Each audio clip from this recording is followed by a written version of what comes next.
Welcome to the Journos. I'm Peter Martin. Alison McConnell and Tam Cowan join us on the programme to talk things all about football domestically, possibly further afield, burning issues, giving opinion that you can join in on if you want to comment in the section below on our YouTube channel. You're more than welcome to, or you can indeed cover us right across social media and give us your opinion as well. And there's lots to talk about. Is it time for a summit to stop VAR ruining the game? Should we be limiting the powers of officials that are not on the park? 5 changes that would make our game better. Can you come up with 5? We'll discuss that. Craig Levein is the new St Johnstone manager. Is it all about experience? How experience can be invaluable in the Scottish Premiership? We'll discuss that. Can he get St Johnstone away from the bottom of the table? And 10 of the craziest games in football. When I was thinking about this, I automatically thought of Tam because his favourite team are probably easily in 3 of the 5 that I've come up with from the craziest games. And obviously the incentive for that was Tottenham playing against Chelsea. VAR linked into what we're going to be discussing today. So it's VAR which is really dominating football, not only domestically here. Obviously, we managed to put a sectarian angle on it, but elsewhere, from England to right across Europe, people are looking and they're having issues with VAR. So it's a constant tweaking, updating, demand for consistency, demand for excellence, demand to try and refine what people are looking at in VAR. What do you see as the biggest problems right now that really are causing so much anger? And again, it's good to talk about it, Alison, on the basis that we're fresh from a game at Tottenham against Chelsea, which was dominated by it. Yeah, I think what we're missing is an element of common sense. I think it would be beneficial. I think maybe to bring in former players if they were up for it, anyone who had played the game, who understands what happens in a live situation. But common sense would anger a referee right now. If somebody said to you, you need a bit of common sense, they'll be throwing things at the telly right now going, I understand. Alison, have a word with yourself. I understand that, but I think when you look at a number of decisions, it will say, one, you can point to the inconsistency in decisions. Certain instances in games have been penalised by VAR, certain have been allowed to go. Now, what you would say is that I was well in favour of VAR prior to its introduction. I thought it would help us get to the right decision. What you've seen, I think, is it's taking things to the nth degree, almost. I think, even to go back to the weekend, I thought Martin Boyle's goal for Hibs against Aberdeen, to me, was a goal. I thought he was level. Now, that deliberated for at least 4-5 minutes. I think if you don't know right away, if you're taking 4 or 5 minutes to deliberate that, the benefit for me should go to the attacking play. As it always was with offside, on the referee's naked eye, that you give the benefit of the doubt to the attacker. Are you against micromanagement? Yes. Right. Tam? Right, I totally agree with Alison on getting former players involved. The example I'll give you was the one the other night with Maeda, where when the picture was frozen, I heard the commentator saying it always looks a lot worse, right? Now that's the sort of thing that maybe an ex-pro could have helped me, who's been in that situation, because you're right, when the action is frozen, some of these things look a lot worse than they really are. So I would agree with Alison on that, but I'm a big fan of VAR simply because I know it all came down to, toenails and cigarette papers and ball hairs and everything, whatever the unit of measurement is now. But if we use Martin Boyles, for example, managers, players, fans, before we had VAR, they were screaming out for the cameras to get involved because there was claims that, linesmen weren't up to play, or the referee should have given that and he didn't see that properly. So if we now have the technology, to which we have got, it doesn't matter. It goes back to Willie Young's old thing about whether a hard-boiled egg is soft or hard. It's still a hard-boiled egg.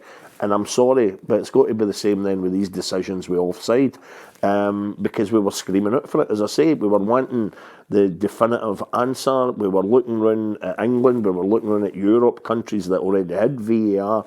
We're saying, how have we not get that? Well, we brought it in, and all the managers wanted it brought in. Any manager that felt they had been aggrieved by a decision would have wanted it brought in. So I think we've just got to stick with it. I would certainly encourage ex-pros to get involved in the VAR office, if you like. But other than that, I think we've just got to go on, mate, Peter. And you know what? It's not been as bad as everybody's making it, because, correct me if I'm wrong, but domestically, you're maybe looking at the one that get people most frustrated would have been the one that was in the last Old Firm game, right? The controversial one there, right? Who were the two players involved again? Gabrielke and... Right, didn't see much in it. It seemed as if he stole the ball off him and away he went, right? He got away with one. Yeah, but what I'll say as well is that wasn't in a league decider or a cup final or anything like that, right? So to date, the only nuclear VAR moment that you could claim it we've had was McTominay's for Scotland against, who was that against recently? Spain, sorry. So that's the one that really had people frothing at the mouth. So I don't think it's been such a bad thing. And I think, unfortunately, it isn't as if bringing in the cameras was going to end disputes at press conferences or with fans sitting in the pub. That was never likely to happen just because we bring in VAR. So I think we find ourselves in a situation now where we're arguing about VAR rather than arguing about the old school ref, whether it was Hugh Dallas or Stuart Dougal or whoever it may have been. Well, it's here to stay. We're not going to get rid of it. No, we're not going to get rid of it. But I think, and I can remember, you know, the early discussions with Crawford Allen and the referees talking about VAR, and certainly listening to people down south. And the overall message that they were trying to get across was VAR is only there to increase the percentage of decisions that they want to get right. It was never going to eradicate it, and the reason why it was never going to eradicate certain aspects of the game was because no matter if you've got the cameras on it, there's still the interpretation from the official who is open to human error, and he's open to his interpretation of what he's watching based on the rules and the criteria that has been set out for him. So when I talked about micromanagement, I'm almost of the opinion now that because they're refining it, the referees away from the game, and this is what Brendan Rodgers was saying, the game's been turned into a computer game because quite simply now you have a set of officials who have a greater sway than the match official. Because Maeda, which Tam rightly points out, was a situation where even if it wasn't a former footballer looking at it, it was a situation where the referee had looked at it and said, look, I'm not too far away from it, I can see it. It was a booking. It's a booking. But now what you've got is a group of officials who are pressurising them, not just visually, but they're pressurising them verbally. So all of a sudden, if you've got two or three people saying, I want you to look at it, I want you to look at the way his angle of his foot goes, I want you to look at the way the point of contact, and by the way, while you're looking at it and listening to me in your ear, I'm going to freeze frame it so that it really puts the pressure on you. And then you get to a situation where the referee is no longer refereeing the game. And this is taking an eternity. Well, you know what? What's really changed then is because once upon a time, of course, people would come out with the phrase, and it was one that I used many a time, is that I'm a big supporter of the match officials. The referee only gets one look at it. And that was, you know, even if they'd maybe made a wee blunder or whatever, you could still kind of let them off by saying that, you know, well, he only gets one look at it. What do you want the guy to do, right? He's only human, blah, blah, blah, right? But now, and we'll let's just use the Maeda one as an example, then of course he's getting more than just one looking at it. He's getting to study the action as they keep playing it backwards and forwards, backwards and forwards, backwards and forwards. That doesn't make it look any better, and then you're getting that freeze frame, you know. But then, you know, you can't have it both ways. You can't say, well, if it had been the normal run of a game and there hadn't been cameras, from what I've seen there, I think it was a booking. Because then what you got, or you used to get after incidents like that, is maybe managers, the opposition, the player himself who's been receiving end of a challenge like that, saying that could have ended his career. That was a lot worse than anybody thought at the time, you know. And that's what these cameras are going to highlight. Yeah, it's simple as that. But my point in this situation is this, and this is where the micromanagement of it and this almost forensic analysis of every aspect of the game takes me nicely to the Tottenham game. And this is where I think VAR is ruining the game for people to enjoy, is because you've got that almost microscopic look at any situation on the park. The referee is now no longer the referee being able to make that last call. Last season, the English Premier League tried to let the referee take that call, take that command, and then only occasionally would they say, look, there's a clear error, there's which a is clear what we error. thought it was going to be about. And we went through a long period in the English Premier League where there was that period where they suddenly didn't have as many issues. Now you have a situation, and this is the madness of it. You've got 5 goals disallowed, 2 red cards. It's the third longest match of the season, 111 minutes, 19 seconds for that game, Tottenham-Chelsea. There was 21 minutes of added time. Right. Now, we talk about people going, and this was our biggest fear a couple of years ago. But hang on a sec. That's like a child sheet you read out there. I would happily watch that again right now. It was absolutely brilliant entertainment. No, but it's not. With all the VAR as part of it, I thought it was... That's you sitting in your chair.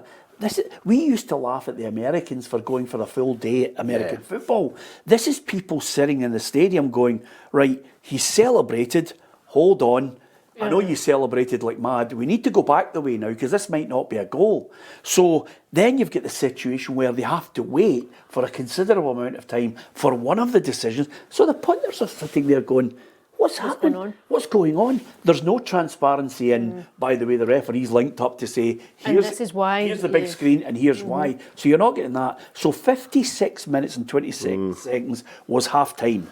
Right. Then, here's the bit, Tam, where the real crux of the matter is and where it's ruining the flow of the game.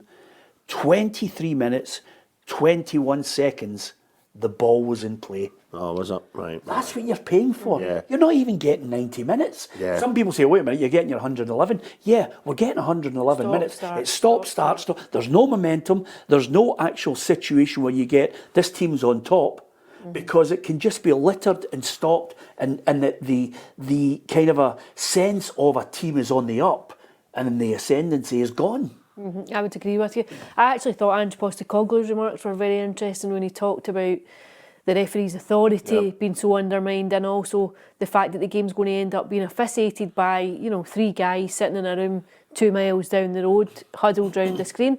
That is the danger that I think that we're veering towards, and I think the referee's getting lost in amongst it all. I think his decisions are getting lost in amongst it all. I think you have to allow for the fact that, for me, what I thought VAR would do would correct a clear and obvious error. So the referee misses a penalty, for example, or there's a clear infringement at a goal. He's missed a foul on the goalie, or he's missed Somebody a foul on the kicking a player when his back's something turned, very something obvious like that you think, stop a second. And almost I think if you have that, you have a clear consensus that there has been an error in judgment. Yeah. What instead we've got is a situation where we are debating 9-10, so his foot is offside or the lines are offside, whether or not the tackle is legitimate or whether goals are legitimate. And I think it's hugely interrupted, 1, the authority of the referee on the pitch, and 2, the ebb and flow of the game. This situation where you're stopping, let's not celebrate because you don't actually know if there's a goal. The one that annoys everybody, of course, is the incredible amount of time it takes with offside decisions. I mean, that is bonkers. And what I'd compare it to, because I'm a punter, is photo finishes in horse racing, which are like instant now. They're instant, Tam, I can solve that problem. I've got the answer to it. What's that? Which I'm going to tell you about, but I'm just going to finish off on this one point, which is an entertainment point of view. Have you got an answer to what, my gambling problem or VAR? I've got a way to solve the offside problem. All right, okay. Which I think is something that people might actually, if they've got a modicum of sense, highlight to these people when we're looking at promoting the game. But the first thing I want to finish off on is for the Tottenham and the Chelsea fans who paid to see that game the other night there, goes back to my original point, for the entire match of 111 minutes, 43% of the total match time was the ball in play. So it was the lowest percentage for any Premier League game. Wow. And it was 47 minutes, 57 seconds the ball was in play. Now, I'm not having a go. But was it no one of the best games that fans have ever seen, I'm though? so glad you said that, because for you it was. For me, as a journalist looking at it, I'm saying that was one of the worst games I've ever seen. Sky had it as, this is the best since Newcastle 4-3 or Newcastle 4-4. And I'm thinking, you've clearly lost the plot. And again, I'm loath to dig up any individual broadcaster, because we've all got a difficult job. But for Sky to suddenly suggest that that was one of the best games ever in the history of football was a nonsense for me, because the game was ruined, because you couldn't celebrate a goal, because it was micromanaged, because every time the referee made a decision, you were in a situation where you were being overrun by, you'll have to have a look at it. Yeah. So what you got was intermittent football with a manager being lambasted because he was playing a high line, but his team in the end were involved, and two of his players were really at fault for where this game ended up.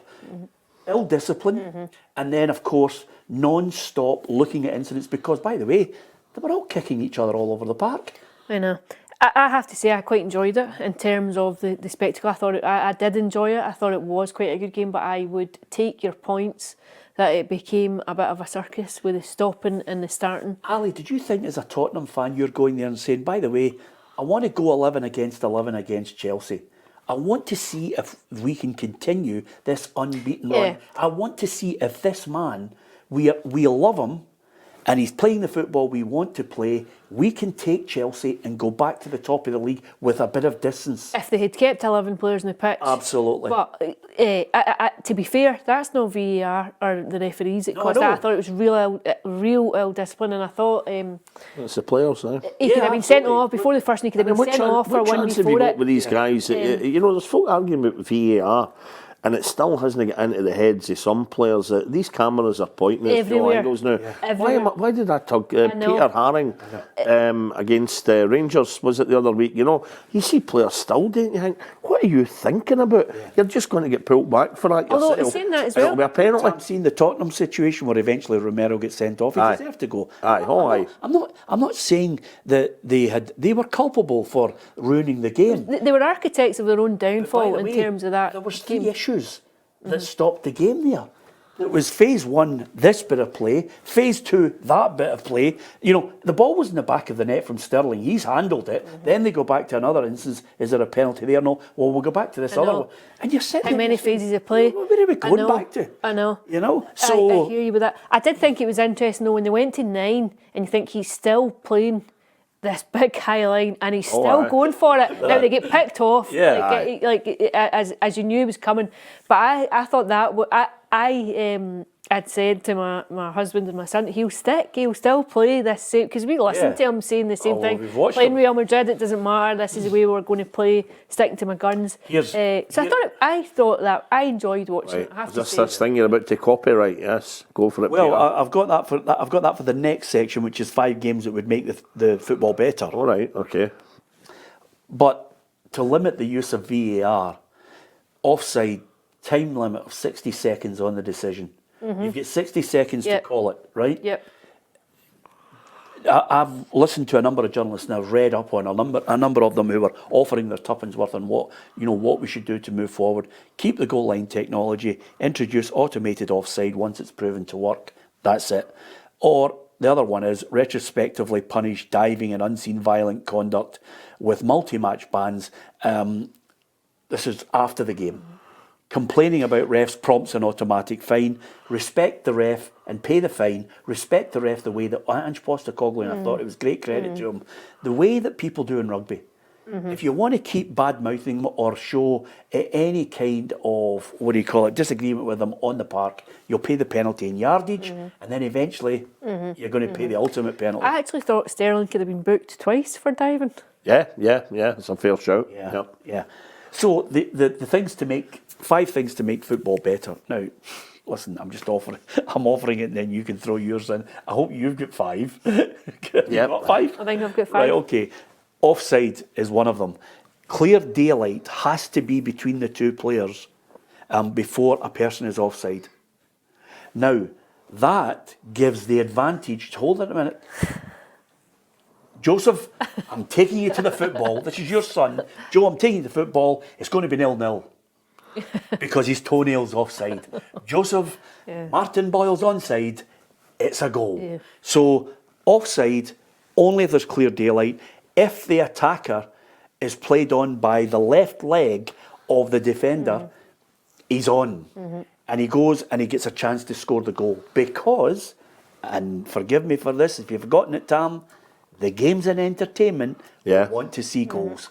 Right. So there's the first one. The second one is stop the clock. Stop the clock, and I've been banging on about this for decades. Stop the clock stops the cheaters. Right. Because Ange Postecoglou also said, and Maurizio Pochettino said it, Yeah. if there's a rule to be bent, We're going to they're bend going to try and bend it. Yeah. So stop the clock, and this takes the Sterlings of the world out of the game.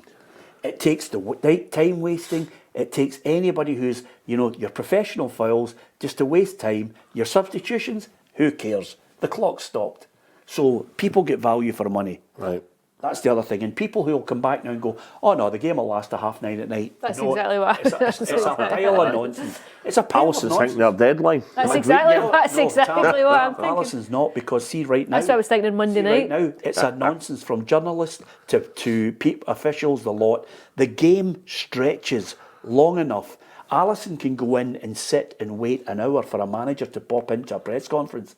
It is a nonsense. But we Alisson would file match report on the whistle. You would have been 111 minutes. I know. So I felt for every journalist on Monday and night. by the way, do you want me to tell you something, Ali? See, for the 111 minutes, they still had to file their stuff. So it's a lot of nonsense. It's just buffers put in there to stop it. Right. Stop the clock. Straight to penalties after 90 minutes. Every game. Every I don't game gets care a which winner. one.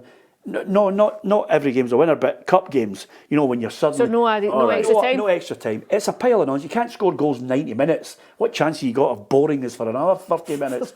Straight to penalties, exciting, bang, there you are. So that might give us a little bit of forward thinking. And that has been the format, and was it the League Cup? Yes, Certainly. it was the earlier rounds of the... Sure, well, no, it was the Golden... When did the Golden Goal appear internationally? That was about 2000s. That was a European Championships. Was it? And, Yeah. I would sooner... I wasn't as keen... Gascoigne misses an inch across. I wasn't as keen in the Golden Goal, but I would go with that. I think it worked fine in the League Cup. 90 minutes, and then you've had plenty of time for Man U to win, straight to penalties. And of course, the audio link with the visuals to explain the decision during the game or in an after-match interview. That was what I mean as well, Boom. actually. Straight in. The fan is now, you are part of the entertainment. We're going to explain to you why we got there. But also I would limit, my last one is, limit the involvement of VAR to the major decisions which are in and about goals. That's kind of similar to what I had thought. Maybe each manager or each team gets a maximum of 3 VAR checks. So you're allowed to call for a VAR check. You know what's going to happen when they were looking for a fourth one. That's when somebody's pulling a knife out his throat and stabbing a guy. And you're saying that, you've used up your 3. That's what's going to happen in Scottish football. Well, no, but Tam, she's got a good point. It happens in tennis. You get 3 calls, don't you, there? Yeah, you get 3 calls to check it. Game up, nail luck if you want to go early on it. What about, see if we just really narrowed it down, what if you said that, right, we're only using VAR for these 3 things, right? So, offside being one, but it's got to be a lot quicker, right?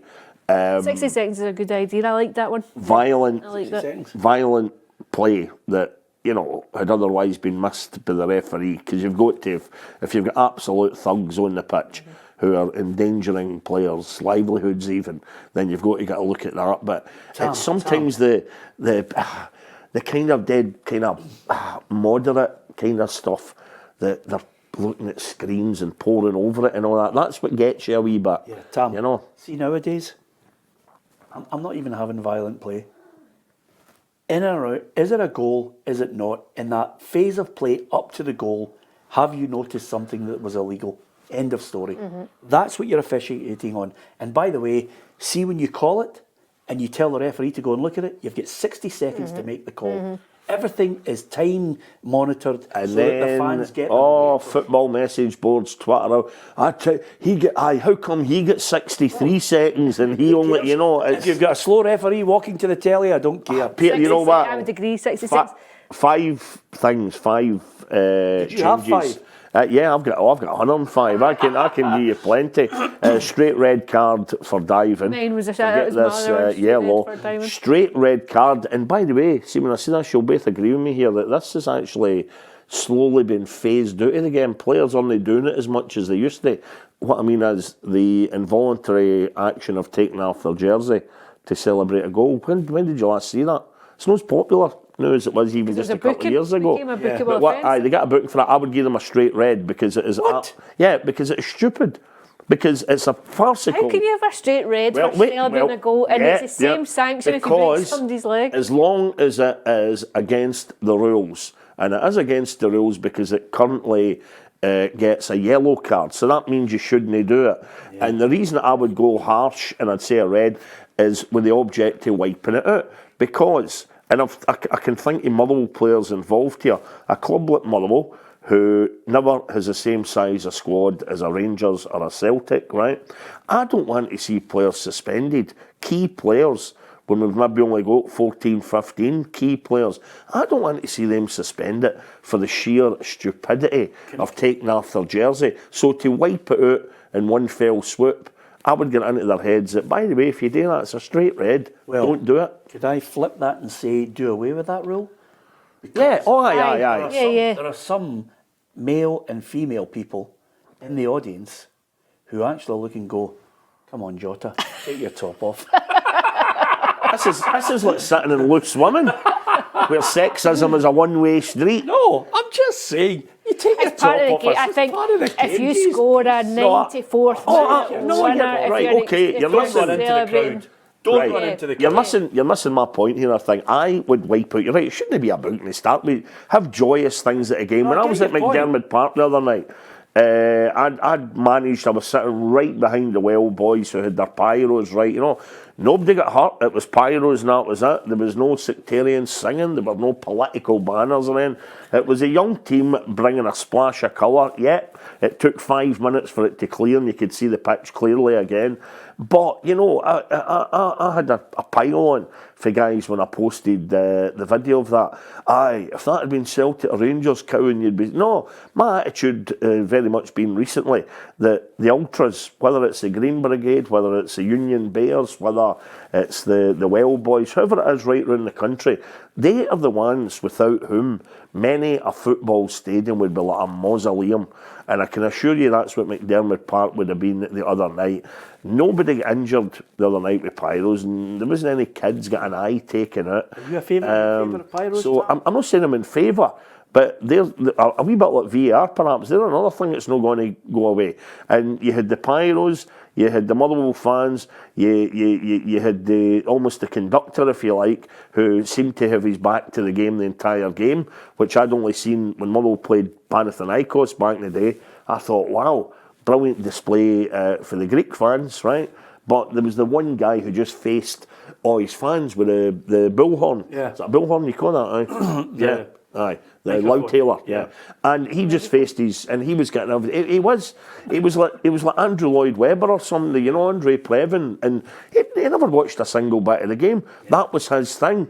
But I'll tell you what, I really appreciate it at Motherwell where, there'd been many a game where it'd been flat as a pancake. And the young guys as well, let's forget, and if a Motherwell, before MD jumps into this show and says, starts playing what aboutery, when there was a misdemeanour, the Lee McCulloch getting hit with the stick from a flag. Do you remember that? Yeah. I think it goes back to the playoff with Motherwell Rangers, right? Yep. Yeah, absolutely. You can't have MD doing that, hitting a player with a bloody stick, Throw them out, get rid of them, and that's fine. But as long as they behave themselves, the colour that they had, the banners, they never forget things. There's been campaigns, I'm seeing it all through the eyes of the Motherwell fan now.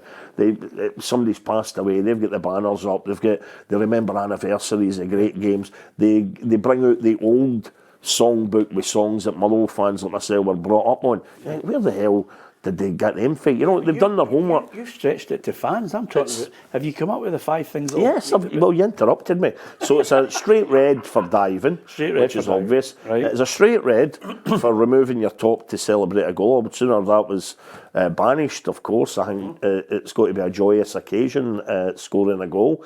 I would, if the ball is moving ever so slightly when you take a free kick, I would never ever call it back, because as we all know, if the ball moves slightly in the 5th minute of a game and the ref sees it, they pulls it back. If it's a team charging forward looking for an equaliser in the 97th minute, it never gets called back. It's as if I will let that go, right? So wipe that out of the game, change that. I'd contest that one, because I really feel as if they should have called Gary McAllister's penalty back. I mean, the ball moved. I mean, I'm not having it. I would also fine heavily any club when clubs are skint, or even going further than that, when there are food banks in Scotland, any club who buys a plinth to have the ball sitting on at the start of a game.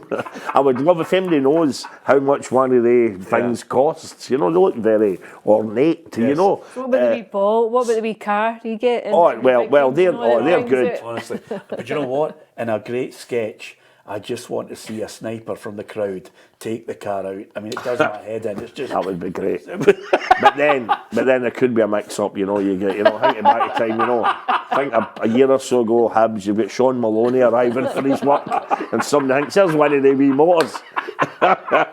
No, I think they're great. And I think if you're a kid, imagine you're a kid watching football and you see this wee remote control car come out. That's a bit of fun. But I'm sorry, the plinth thing with the ball, what's that all about? And that's basically your dilemma. Forget throw-ins, a kick in. I would go with that as well. Oh, yeah, because big long shies. Yeah, well, the long shies. I think even Motherwell would be Stephen O'Donnell, who's the long shy expert. Used to be Stephen Craigan, who some of you will recall.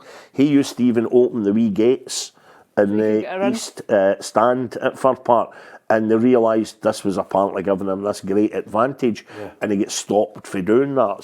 Clearly some opposition manager must have complained or something. But yeah, I would go with that as well. And the change that I would make, and when are we going to get to grips with this? You don't need to be Charles Darwin to have spotted this, but human beings are a lot bigger than they were when football started out. I think it's time to make the goals bigger, and Oh, that's an interesting one. Stick somebody like Rob Douglas in there. You can barely. See if you ever stand in front of a full-size goal and you realise just how huge it is. Aye. Yeah.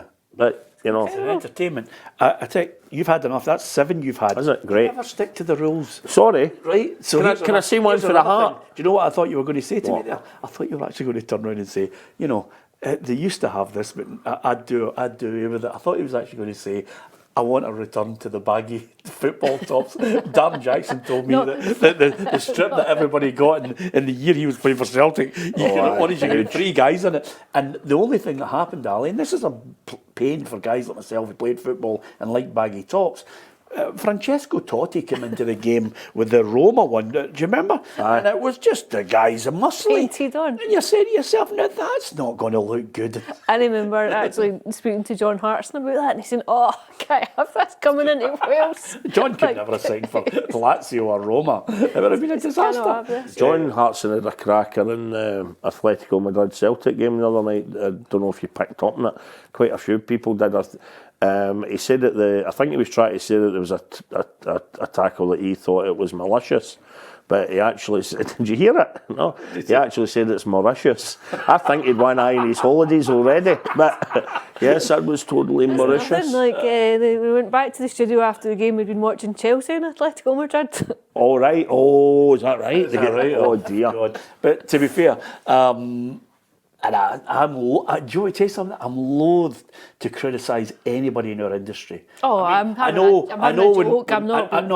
talking about there. I'm just talking about in general. I know we all have a right good bitch when we're off camera on people that we work with, but that's the nature of the game. You do that in a work sense everywhere. But I really try and avoid criticising broadcasters because it's a tough job. We all make mistakes.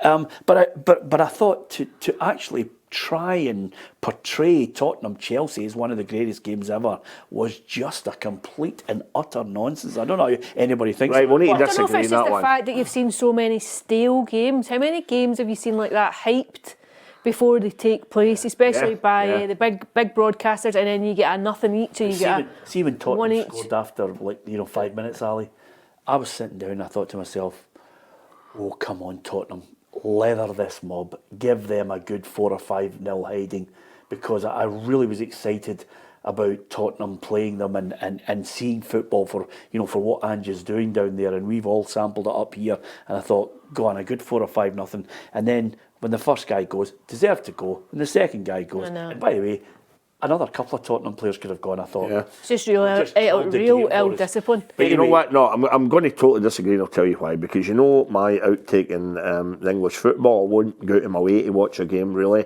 Because I have little regard for it, it was easily avoidable, the final score in that game on the Sunday. Yeah. So I got up on the Monday morning and I noticed that the wee half hour was on at 9:30 on Sky Sports. So I recorded it, And even though it was only half an hour, I thought I'll still end up at times 30 here, rattling through it. But see, for the first bit of action, that first goal, I was absolutely glued to it. And I'm sorry, I totally disagree with you, Peter. All the other stuff, the red cards, the VAR, everything, it just added to the spectacle for me. Yeah, listen, to each their own in how they want to go and see a game, the enjoyment, the football, how many players they want left in the park. That's the nature of it. Talking to TV football, if I can get an eighth thing that would change, and this is from the heart, or this is for the eyes rather. Pundits. No. No, I'd say I agree with what you're saying. I'm never done. We were talking about deadlines earlier, and if a game went to some incredible time and poor Ali would be sitting there trying to clatter out her stuff, I find myself doing that a lot. When I'm particularly on the radio and you get folk and such and such a journalist, even Cosgrove will throw in a wee grenade now and again. I like coming to the defence of a lot of colleagues and that, and people that I know, and particularly when it comes to a scenario like that, which is the stuff of nightmares. I mean, what is the worst one you've had time-wise at Ali? What's the one that would still wake you up in the middle of the night thinking, how did that ever get filed in time? The worst one I've ever had in 23 years was last Tuesday night at Hampden. Oh, right. Oh, the worst night Netherlands I've ever had. Women's game. Scotland played the Netherlands, Right. and so I was. What happened? Did you fall in a sleeper? I was writing for 4 different newspapers, and when I went to file, so the way it works for us is that you file on the whistle. So if you've got a live report, you pretty much file within a couple of minutes of the full-time whistle, you're sending your March report away, and then you'll go back and you'll send quotes over once you've got them. Right. The first thing you're doing is sending your March report on the whistle. So 4 different March reports for a mixture of tabloid and broadcast. Obviously I'm freelance. Had all my email. What I do is I tend to open all my emails, so I have copy and addresses just ready to go as quickly as possible. Went to file, 1-0. Sophie Howard had a header in the 93rd minute, the only time Scotland had ventured forward. So you have that wee moment at the end where you think, don't be a lever. That passes. Go to file. Your email can't be sent. Can't send your email. Right. So I thought, I've just been kicked off the Wi-Fi. Wi-Fi can be quite sporadic at Hampden. Went back on the network. Still wouldn't send any of my emails. Think it's fine. It'll come on. It's obviously just a blip. I'll close my email down. I'll go back in. The same thing happened again. By the time I take my laptop inside to connect to the Wi-Fi in the media room, I was starting to come out in a cold sweat because time's marching on. I still couldn't send my email.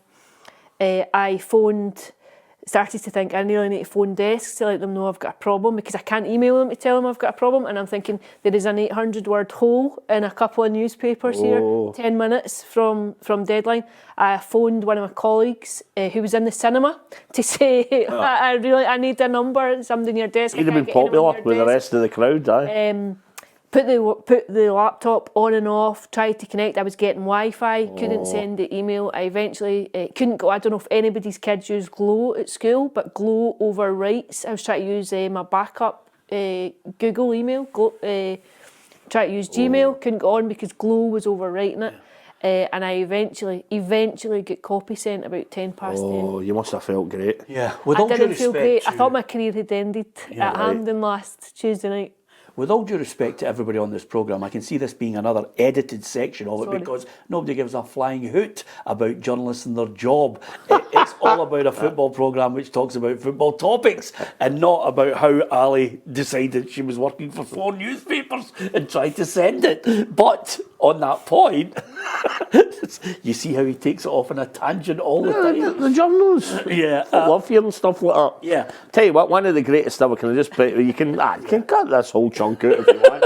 But I read a brilliant article a while back in 442 magazine, and basically they'd spoken to 10 senior football journalists, just in England, of course, who were there the night that Man United get the late show and the Champions League winner, right? Yes. And it was basically about how the guys did their job.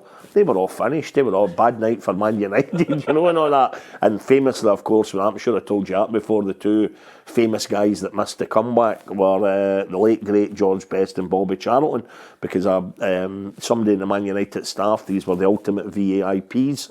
They had get them, before the final whistle goes, we'll get you out and we'll get you in a lounge and make sure you're comfortable, So they didn't even see the 2 late goals. But it was just this fascinating piece about how these poor guys coped.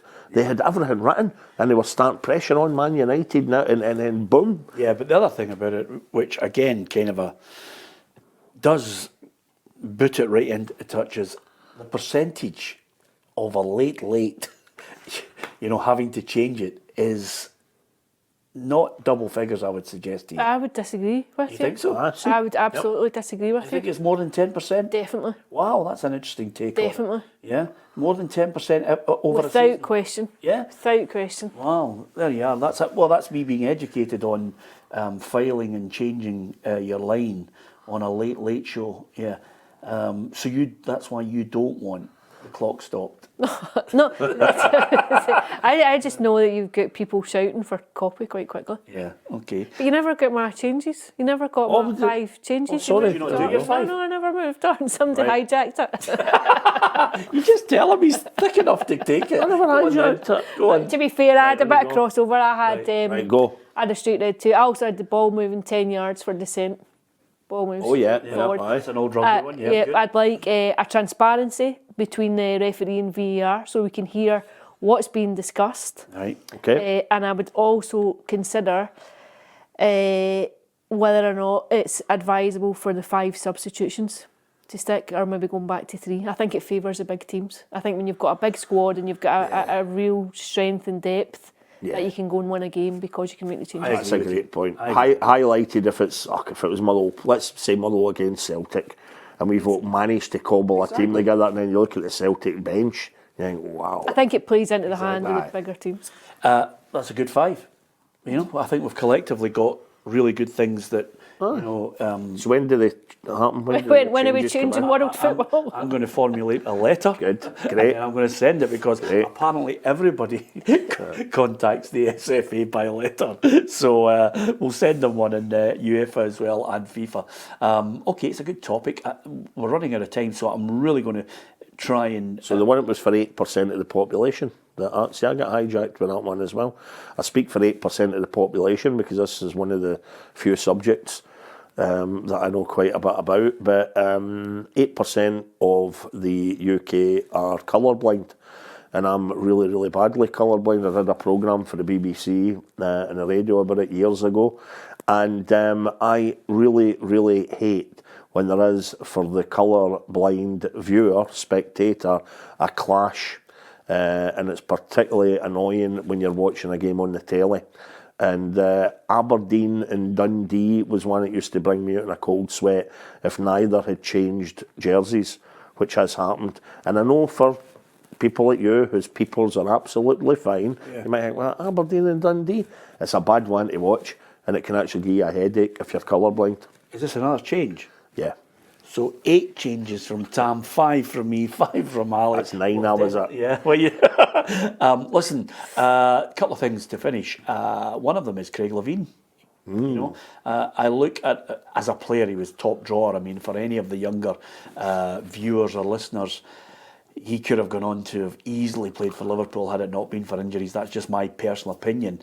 But as a manager, Cowdenbeath, Hearts, Leicester City, Wraith Rovers, Dundee United, Scotland, Hearts and St Johnstone. He's back as a manager, adding that little bit of experience, maybe with Andy Kirk, hopefully gaining and sucking up as much of the knowledge as possible to become a manager in his own right. But I think it's a fair indication of maybe there's a shift from some boardrooms to say, well, we're promoting people too early who just don't get it when there's times of trouble. Maybe it's time to look at more experienced people. I look at how the Americans embrace their anchor people and the people who host shows. It's the people who've got the most experience. That's your anchor. And I love that angle from them. And I loved that angle when I was a kid. You know, I like to see Dan Rather sitting there in America talking about the you know, I like to see minutes. Jon Snow. I like to see, you know, all the big people in that role. The gravitas of it. The Kate Adie, you know, Cherryman Square, boom, that I'm on it. Because they've been there, they know it, they've Lise Doucette, you know, Katja Adler, all of these people have been over the course. So my point is, maybe some chairmen and owners are now looking and saying, well, listen, we're just promoting people too young. They're too early for them. Either we give them an experienced assistant, but Craig Levein's got something to offer. I'm not sure I'm a huge fan of some of the style of football he's been attached to him over the years, but he's certainly had a couple of clubs where he's brought about some really good football. I think when you're in the position where St Johnstone are, you look at what's happened to Hamilton Accies over recent seasons, the danger if you fall down, if you go into the Championship, there is no guarantee that you're coming straight back up again. I know Dundee United are doing particularly well, but there is no guarantee you go down into that league. You just don't know what kind of gamble financially that you're taking. I think it's a sensible appointment. I think you're right. I think you need someone with a bit of experience. I also think you need a bit of authority within the dressing room, within the team. I've seen St Johnstone a couple of times this season, and I think they've looked like a team in freefall. They looked like a team going down, short in belief, short in conviction, short in a bit of heart. No fight about them at all. I think you have to go back to basics with them, and I think he'll keep them up. Yeah, well, I mean now, it changes everybody's mindset in St Johnstone, Tam. Yeah. Now, you probably have had more contact. I certainly had more contact with Craig as a player because I was, you know, a lot of the Hearts players at that time were my friends in Edinburgh. A very likeable character, funny, one of the best managers in a post-match press conference you could ever wish for. Because he just brings out a baseball bat and batters everybody.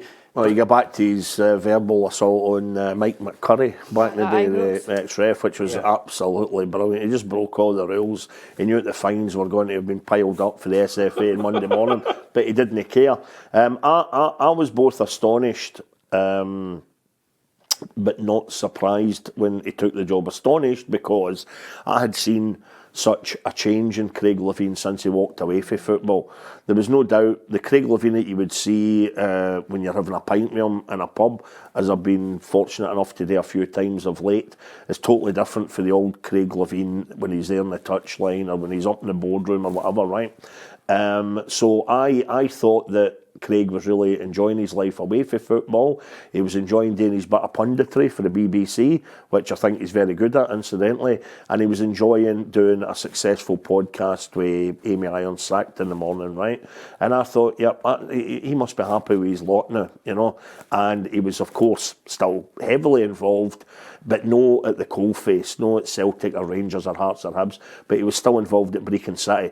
So I thought he was getting enough of his football kick out of that and been up there with pals and enjoying everything that goes with that. But the reason that I'm saying, so I'm astonished that he came back into it, because I even spotted the difference from that. I think it was the first press conference at St Johnstone. Suddenly, for a wee bit, he looked like the Craig Levein of old again. He was all a wee bit serious, a wee bit studious and all the rest of it. And I was expecting him to maybe be a wee bit lighter now. He wasn't, eh? But the reason I thought he might have been a bit lighter. The reason I'm not surprised is that any of these guys, I mean, we've all spoken to them, we've all interviewed them, we've all sat in their company, they really, really miss it. Craig was definitely, undeniably missing being in a dugout, being in the dressing room, being on the training pitch. You know, these guys, the minute, whether it's a player who retires, they're itching, a manager that's been out of work for a while, they're desperate to get back in. Yeah, so I'm not surprised in that respect. I think he'll offer something though, Tam. I mean, I think he's got a wealth of experience. He certainly knows how to deal with the press, but he also knows man management. The only thing that I think in the second time around, I mean, at times I kind of stereotyped him into, listen, it's a Craig Levein side, there's a big giant Mark De Vries style player, there's a wee guy going to play off him and he's going to launch it. That was the game. And then, of course, he get really absolutely battered for his 4-6-0 formation for Scotland. Which was 4-5-1. Yes, absolutely. Well, 4-5-1 in your mind because obviously you've had a chat with him and a cup of coffee at the BBC studios. No, it's because anybody who watched that game on the Friday night against the Czech Republic knew that Stephen A. Smith was playing up front and he's Todd, and then something happened after that game, and then another member of the squad was stirring the pot as well. Yeah. Craig Levein knows who he blames for that, and suddenly it was portrayed as a 4-6-0. Yeah, let me tell you, when you go back to the game, that's your take on it. I disagree because when the boy kicked the ball off, he played the ball back to Steve McManus. Steve McManus then looked up and realised we're not playing with a striker here. I don't know where Stephen A. Smith was playing, and he launched it. You could go back and I remember. put it in I YouTube. remember. Steve McManus, launch, nobody, boom. And that's the way the game went all the time. But nevertheless, I like him. I mean, I do like him, and I think, as Tam mentioned there, maybe a shock, but I do think he's got something to offer, and I do think he's a good enough manager to get them away from it. He knows the league. He knows the culture within the league. He knows what it takes to take a team up, keep a team up, to take them away from trouble. I think man management is probably key to all just now. I was at Stephen McLean's last game, that defeat at St Mirren, and when he was speaking that night after the game, and he said, "There's a few players here might not play for me again," and you know what's coming. The minute all that comes, you know where the conversation is going. But you could see why he was so angry. People chucked it for him. Players, you know, they went a couple of goals down and they chucked it. They threw in the towel. They'd actually been arguably the better team in that game for the first 50 minutes. It was fairly eachy-peachy. Yeah. Went a goal down, and they just they gave up. And I think that's where Craig Levein is good. I think he's fairly demanding of his players in terms of what he gets, but also he has that experience. He has a bit of authority. I think I was surprised that he'd been so long out and going back in. But I think for St Johnstone, I think it's a clever appointment. Yeah. And again, for him, what will keep him bubbling away as well, he's clearly wanting to help this guy Andy Kirk come through as well. You know, he clearly had a lot of time from it, Brecon City. He's there. Craig, the time he did have a wee chuckle when he got the job, was speaking about how, you know, Andy will do all the hard work for him. He'll run himself about in the training pitch and that's not maybe Craig's thing. Do you like him? Do you rate him? I've always rated him first up. I mean, I thought he was an absolute smashing player coming through, and I probably right now rate him best as a person stroke pundit. Yeah. You know, and just enjoying seeing that change in him. Like, he was so intense when he was at Hearts, you know, and I know he had all sorts of stuff going on there, but it was night and day, and that is why I'm a wee bit astonished that he went back into the firing line. I thought his best time was at Dundee United. I thought he had a spell at Hearts first time around where I thought he was on it as well. But Dundee United, I would agree, certainly galvanised him. Just before we finish, guys, I thought we like to do our wee top fives just to have a wee bit of fun on it. So the top 5 craziest games on the basis that you had your Tottenham Chelsea, and I thought we'd look at it from a point of view of Scotland. And I couldn't help it, Tam. I just ended up with 3. Three of them. Right, let me see if I can get your 3. I think that's so you've got to go with the 6 each. Lucas Jutkovic at the end. Yep. I'm guessing you've got to go with Motherwell 5, Aberdeen 6. Yep. Because the 2 goalkeepers that evening were? Gorham and Leighton. Yeah, 147 caps between them and they lost 11 goals. That is an absolutely brilliant stat. And I'm guessing a crazy game, a great game, I'm thinking maybe the cup final. Yeah. Just because it had a bit of everything.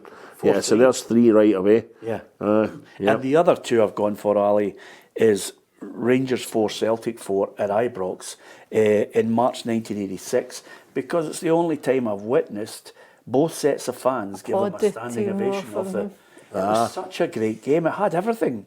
Yeah, you know? And, I remember interviewing someone about that. One of the players talking about that, saying like it's like one of those surreal moments. Like both sets of Celtic Rangers fans go home happy. Like the next day set off for absolutely cementing Ted McMinn. Celtic looking as if they were absolutely coasting it, and then McCoist kisses his boot, which is funny because he kisses his boot. I think it was a wee noise. Someone have him sent off for that. Oh, absolutely, aye. So he had a daisy cutter out in the bottom corner of the net. I'll never forget. He ran towards the dugout where Souness was, I think, and kissed his boot. And then I'm looking and saying to myself, well, over and above that, was it Souness? I'm not sure it was Souness. Might have been Souness in the dugout. But then, of course, Murdo McLeod hits a 30-yarder in at the roof of the net, 4 each. Game's up. Great game. So what others in the list? Did you go for, Ali? Well, there's only one more that I've missed. It's Rangers 2, Celtic 2, October 1987. Court game. McAvenny sent off. Butcher, Woods, Roberts up. And at the end of it, they go to court and McAvenny gets off. Yeah, I had the 6 each game, and I had that one on my list. The other one I had was the shame game, the 3-0. The 3-0 game, because it was the first Dallas. game I ever worked at. It was the first Celtic Rangers game I had ever covered in a First professional. game you'd ever taken loose change to. Own up. And that was the same one, the guy came out the top He tier. fell off the thing away and in he the was stretcher still like that. clapping. Yeah, that was one of mine. I just thought that was, I didn't know where to start, like sat down. Well, you know what, the joy of it with both of them, that one that you're talking about now, and the 2 each game, the Goldilocks and the Three Bears. Yeah. I've watched both of them recently. Beautiful wee 20-minute highlights of each on YouTube, and it's just, it's just joyous. And it's funny how football really looks different back then to now. I know. And I can't quite It looks put my smaller. finger on I it. don't know. I think it's to do with lighting. And the other bit, no matter which team you watch, I enjoyed dipping into some old like Scott sports and sports scenes that are up there. Household names in every team. Maybe it's, it was pre-Bosman, you had players that were at clubs a lot longer, you didn't have the 6-month loan thing and all that. Yeah. Guys coming in from Scandinavia or wherever. But you look at every game and you remember them all. Yeah, the one thing I remember about the, I've witnessed it maybe once or twice in matches, and it's a very rare occurrence, although you'll tell me it's 28% and higher shortly, is when Richard Gough scored the equaliser in that match, is a noise like I have never witnessed in a long time, because they were down to 9 men. And Celtic were 2-1 up. It was the year that Celtic would go on and done a double, win the centenary. But the noise was just because the Rangers fans thought, we're down to 9 men, we've equalised. This point is like a win, and it was just wow. It was like opening the door of the oven. Then boom. And I've witnessed that very, very rarely. Tony Watt, Barcelona. Mm-hmm. Similar thing. It's that type of something that's unbelievably exciting in an arena where you're caught on the hop. If you want, you had a hat trick in Motherwell ones, right? So if you wanted to complete the 5 for Motherwell, I'll give you 2 other games. I had done Motherwell one. One other Motherwell one, right? What one? The playoff game between Rangers and Motherwell. Mental. That was absolutely insane. That had everything. You're right. Now, me hearing the result of the second leg when I was in the Magic Kingdom at Disney, and because thankfully we had won 3-1 in the first game at Ibrox, I was kind of hoping that was that over, but you never ever know. Yeah. But because of the joy of the Magic Kingdom, not only was my wee lassie's first time, it was my first time there, and I was smitten, right? If you go off at a tangent on Disney, this is going to be the biggest edited show. You've only got 2 minutes for your last choice. I'm not going to. What's your last one? Right, well, I was going to give you my theory on Walt Disney and cryogenics, but no, right, I'll save that for another well show. done getting because I don't think you had that. You didn't have that in, did you? No, I didn't have it, and that was a story. Right, 2, because you used the word crazy. Here's 2 that define crazy. Go on. Dundee United 6, Motherwell 1 back in 1980. Why was it crazy? That was the game that Jim McLean fined the players for not entertaining the crowd enough, and they just won 6-1, right? Okay. And then more recently, his second spell at Motherwell, his swan song, second time around, Motherwell 1, Dundee 5 under Mark McGee, and that was the score at half-time. You don't get that often. Yeah. And the Well boys, they weren't happy. They went round, there was a half-time protest outside the main stand. 5-1 at half time. What did you Crazy. do? Did you tell Mark that you'd lost all your loose change in that game? Going mental where you were. The other one I had was the Tynecastle game, Heart Celtic when Neil Lennon got attacked because it was just bonkers. Yes, That was. absolutely. Great way to finish. It was a toxic atmosphere All that those night. It was games. horrible. What time did it take you to file? Great to chat in the journos. I think we managed to cram in quite a lot there, to be perfectly honest with you. As ever, we like to discuss domestic issues and, of course, further afield things that have implications for football on the whole. Thanks to Ali, thanks to Tam, from myself, Peter Martin. Thanks for listening and watching.